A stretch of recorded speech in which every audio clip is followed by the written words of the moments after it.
ask you first, Ken, since I don't know much about what happened to you before you suddenly hit television, so to speak, and I guess you didn't just start there, what you were doing before your first television programs? Oh, apart from the usual schooling. And all that? Yes. Well, when I finished school, I went into a bakery. Good training for showbiz.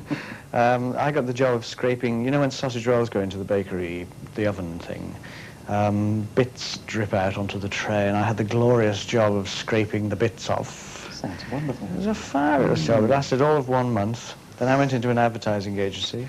Which was more of the same. So I learned all about offices and spikes and bits of paper.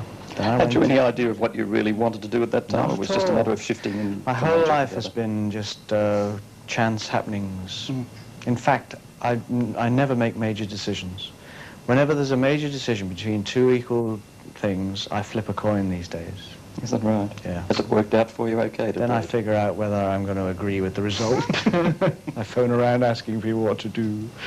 You got into radio somewhere along the way from... Yes, that was another accident, because I had a paper round. Is that what you call it here, when you cycle around delivering papers? And with the money from that, I bought 2 tape machines. Isn't that weird for a 14-year-old? Because I used to adore radio right from the start. I loved radio because it was better than Liverpool. Because our radio comes from London, you see. And Liverpool was all chimneys and dreadful, and London was civilised and carpeted and full of people calling each other darling. It sort of appealed to me, it sounded civilised, so I used to be glued to the radio. And I got these tape machines and started making programmes for my friends. Isn't that weird, too? That is weird. And one of my friends said, why don't you send one to the BBC? So instead of doing it for nothing, try and get some checks out of it. It never occurred to me, so I sent one to the BBC, and they sent a telegram back saying, come. What sort of things did you do? What did you do on those tapes? Can you recall? I used to get, well, it was a thing called, my real name is Morris Cole. Not awful. Morris Cole. It was called the Morris Cole Quarter of an Hour Show, and it lasted for 10 minutes. And it was full of silly interviews and bits of President Kennedy, who was the president then, shows how far I go back. It was all bits of him clipped up so he would say silly things and intertwined with daft records and bits and pieces.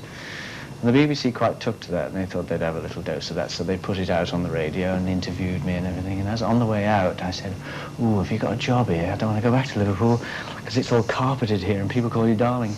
And they said, oh, no, we've already got our quota of DJs. They had 2. It's a very serious thing, the BBC. They only have 2 DJs. And they said, why don't you try one of these pirate chappies that have just sailed in, you know? They'll probably be up your street.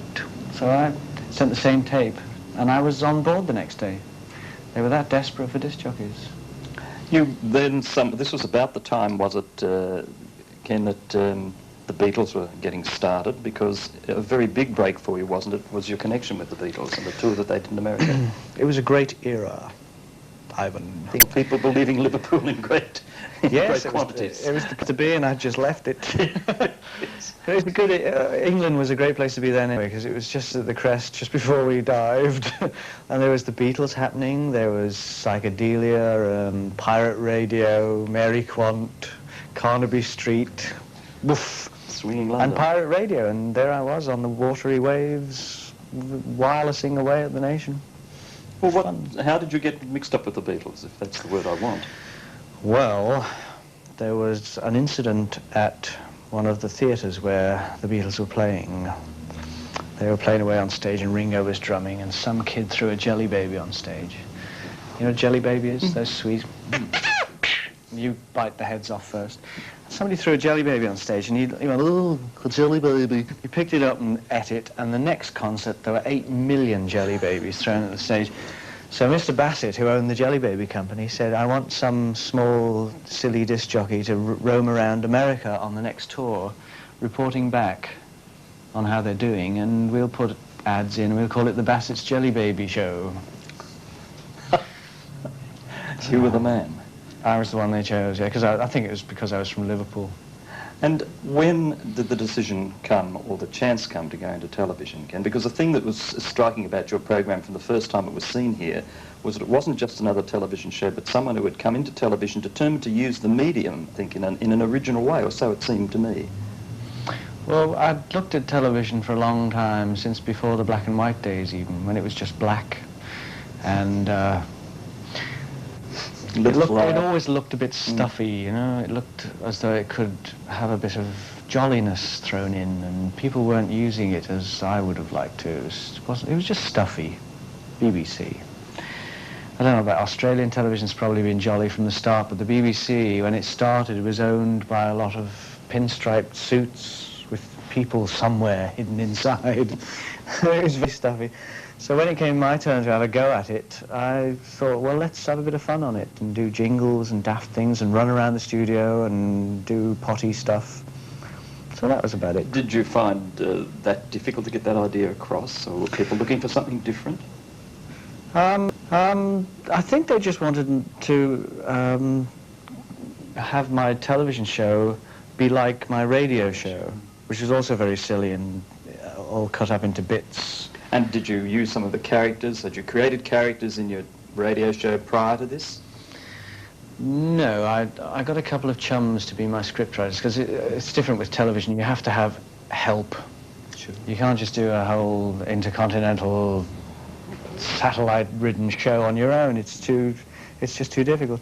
So I got a couple of chums and said, would you like to write stuff? And they said yes, and we had loads of lunches, and we thought of ideas over lunch, and we thought of what jokes we could do a lot of. So we thought, now there's a lot of punky, rockery type jokes in the world. We only use old gags. So we thought we'd have to have a rocker. So Sid Snot was born. Then we thought, oh, there's a lot of naughty, sexy jokes. We'll have to have a French guy in a dressing gown. Marcel Wave was born. And in the new series, we have Cupid Stunt, who is this heinous American actress with huge latex thingies and big bubbly hair. So she was born, because there's a lot of jokes about movies and Move into film. Why did you do it, and was that any different? You sound like a judge. Why did you do it? Well, I have to find out. It just seemed the obvious step. I mean, from radio to television is a sort of an obvious step. And films, you know, we were doing nothing one day, so we thought, let's do a film. It was a space between TV series. We had nothing to do for 6 months. And we're always bouncing with ideas. So we sat down and wrote a film.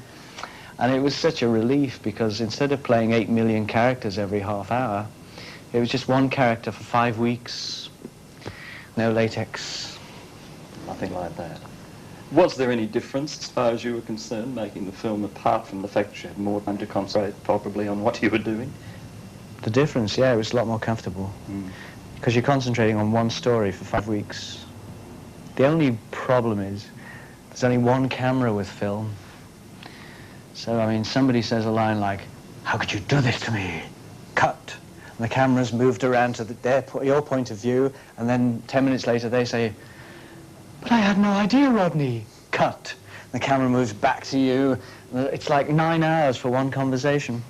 But you can, in between time, you can get a bit of knitting done and, you know, write the next film. A bit of rug making, as I understand you were interested. Oh, yes, my wife and I were rug addicts. We used to, everywhere we went, she'd be sitting on one end of this tapestry thing, and I'd be sitting on the other, and we'd be working our way towards each other. Isn't that romantic? Yes, sort of. But the dog ate them all.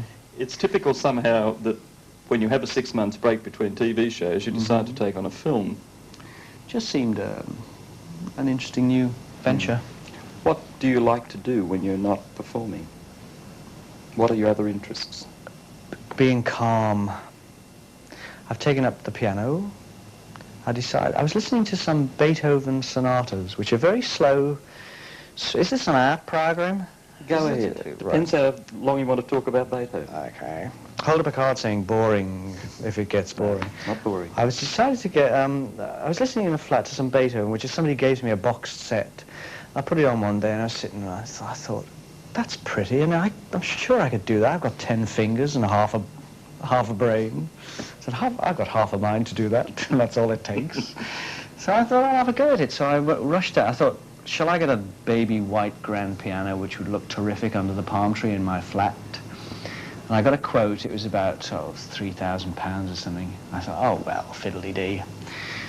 ordered it up, and then the quote came for the crane to lift it 5 stories into the window, and it was like 7,000 for the crane. So I got a little electric computerized thing, and I'm taking lessons now. Is that right? And you enjoy it?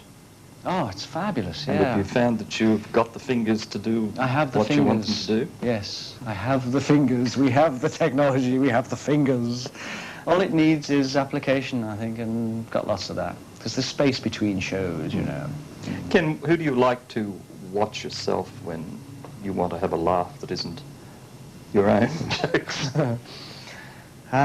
Steve Martin. Right. He's my fave.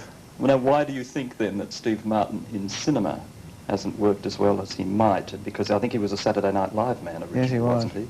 I know some people are better at different edges of showbiz. I mean, I prefer radio to anything, myself. Steve probably prefers to stand up in front of an audience at a club where he doesn't have to make sure he doesn't say certain words and all that stuff. It's boundless. You can say anything, and it's fun because the audience are there laughing at you. Film's a bit dry, you know? If a cameraman laughs or coughs, they have to do the whole thing again. Yes, just to get the timing, to know whether something is really funny or whether you keep the story going. It's because The Jerk was such a great debut for, I think it was his film debut, I'm not sure if it was Steve Martin. I loved it. Hilarious I film. thought it was funny. But things like Pennies from Heaven certainly didn't work with Steve Martin in it for some reason or other. Yes, it wasn't as good as Bloodbath at the House of Death. But what is?